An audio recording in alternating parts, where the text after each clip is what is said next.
नबी पाक सल्लल्लाहु अलैहि वसल्लम फरमाते हैं जिसने मुझे ख्वाब में देखा उसने मुझे ही देखा। शैतान ख्वाब में भी आके मेरी मिसल होने का दावा नहीं कर सकता। वो जो एक ज़ौक़ है हुजूर की ज़ियारत का, हमारे तो ऐसे सूफिया गुजरे जो फरमाते हैं एक लम्हे के लिए अगर नबी पाक हमसे जुदा हो जाए तो हम अपने आप को मोमिन ही तस्लीम नहीं करते। लेकिन अब हमारे नौजवानों में और हमारे लोगों में जो ख़ास शौक़ होता था, रात को ना लोग नहा के सोते थे, खुशबू लगा के सोते थे, अपने बिस्तर को देखते थे साफ़ है, इस्तिग़फ़ार पढ़ते थे और फिर वो मदीना शरीफ की तरफ मुंह करके बावुज़ू दुरूद सलाम पढ़ते सोते थे।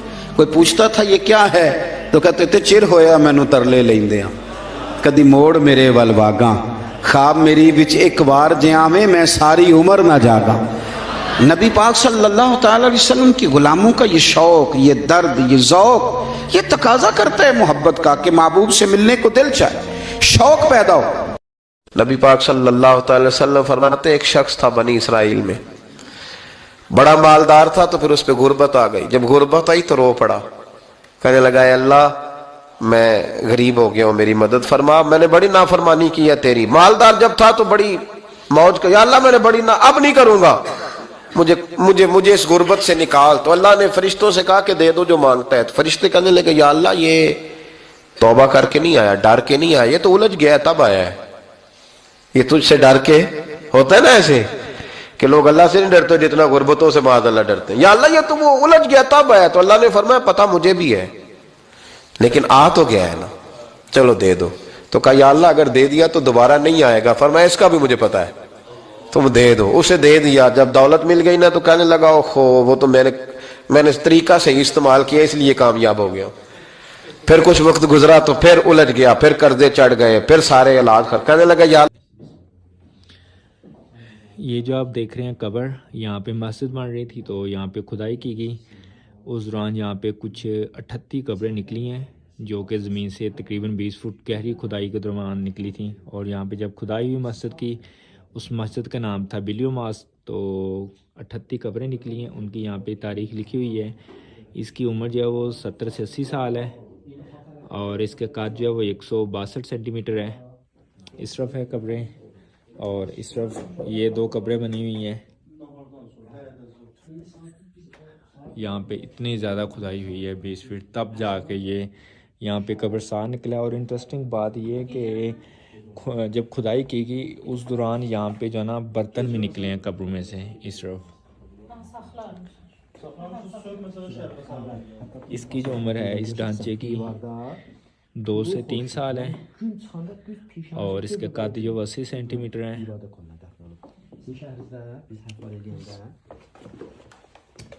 सॉरी। और इस तरफ इसकी जो उम्र है ये 30 से 35 साल है और कद इसका 180 सेंटीमीटर है। ये जो आप देख रहे हैं ना ढांचा, ये इंसानी ढांचे यहाँ पे पड़े हुए हैं। इसके अलावा यहाँ पे ये बर्तन है जो इन कब्रों से निकले हैं। ये म्यूज़ियम है ईरान के अंदर, तब्रेज़ सिटी है। अगर आप ईरान में आते हैं तो तब्रेज़ सिटी का विज़िट करें, यहाँ पे आपको हिस्टोरिकल जगह बहुत सारी देखने को मिल जाएंगी। भाईजान बहुत खौफनाक जगह है, डरावनी।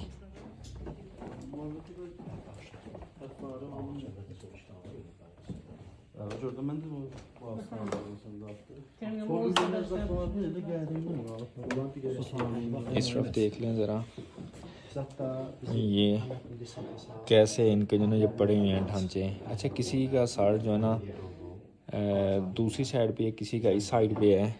ये इसका जो सर वो दूसरी साइड पे है और इसका जो इस तरफ है। अब ये पता नहीं मुसलमान होंगे या क्या सीन होगा, मुसलमान तो ये नहीं ना ऐसे करते।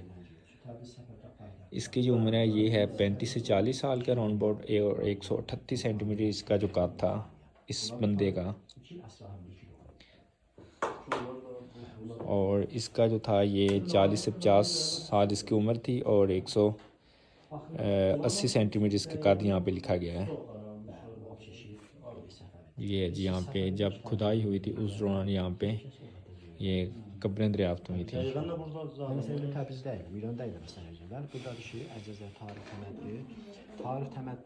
ये ऐसा है म्यूज़ियम। ये खुदाई के दौरान यहाँ से निकली थी सारी कब्रें।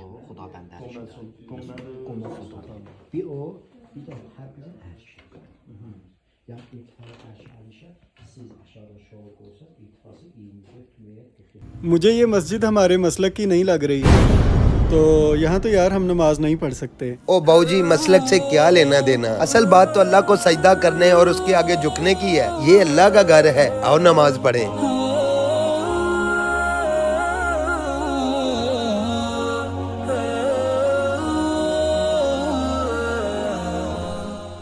शुक्र अल्हम्दुलिल्लाह, नमाज भी अदा हो गई। सर, क्या आप भी बाकायदगी से नमाज पढ़ते हैं? बाकायदगी से तो नहीं, कभी कभार नमाज पढ़ लेता हूँ, क्योंकि अक्सर गफलत हो जाती है। सर, जब गफलत होती है तो क्या कभी आपको ये एहसास हुआ है कि गफलत हो गई है, नहीं होनी चाहिए थी?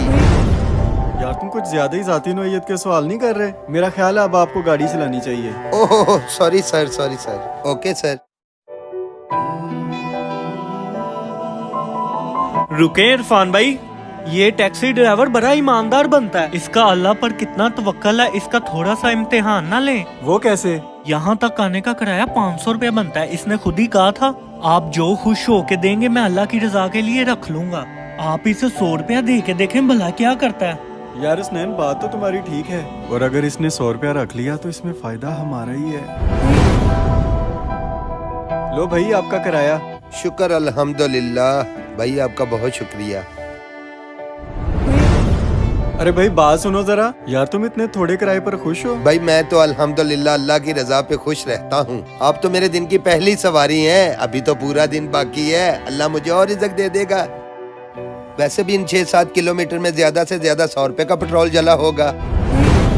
यार मान गए हैं, वाकई आप एक ईमानदार और सच्चे आदमी हैं। और आप ये 400 रुपया मजीद रखें। अगर कोई और टैक्सी वाला यहाँ पर आता तो 500 रुपए से किराया कम कभी ना लेता। भाई हम आपका हक नहीं मारना चाहते।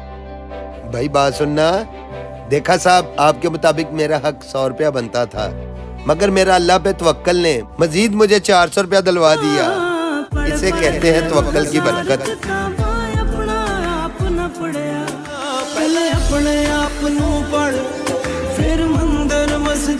भाईजान जिना कॉलोनी चलोगे? जी जी भाई, क्यों नहीं, आए बैठे, चले चलते हैं। आए आए आए बैठे। रुको भाई, इसे तो हमसे भी ज्यादा जल्दी है। और भाई पहले किराया तो तय कर लो। सर छोड़े किराए की बात को, आपका जो दिल करेगा वो दे देना। मगर फिर भी। ओहो बाबूजी, मैं एक बात कहूँ, आप बुरा ना मानना। मैं एक अनपढ़ आदमी हूँ, टैक्सी चलाता हूँ। मैं तो बस इतना जानता हूँ कि मेरे नसीब का अल्लाह पाक ने जो आपकी जेब में डाल दिया है वो आप रख नहीं सकते, और उससे ज्यादा आप दे नहीं सकते। इसी का नाम तो बाबूजी तवक्कल है। यार आप तो बड़े दिलचस्प आदमी हो। चलो देख लेते हैं कि आपका अल्लाह की जात पे तवक्कल कितना गहरा है। बिस्मिल्लाहिर्रहमानिर्रहीम।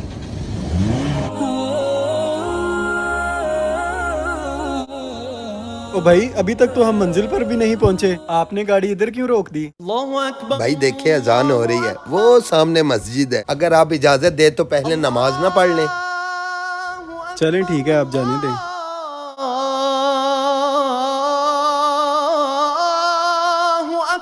ओ भाई रुको जरा, मुझे ये मस्जिद हमारे मसलक की नहीं लग रही, तो यहाँ तो यार हम नमाज नहीं पढ़ सकते। आगे क्या हुआ जानने के लिए प्रोफाइल में पार्ट 2 जरूर देखिए।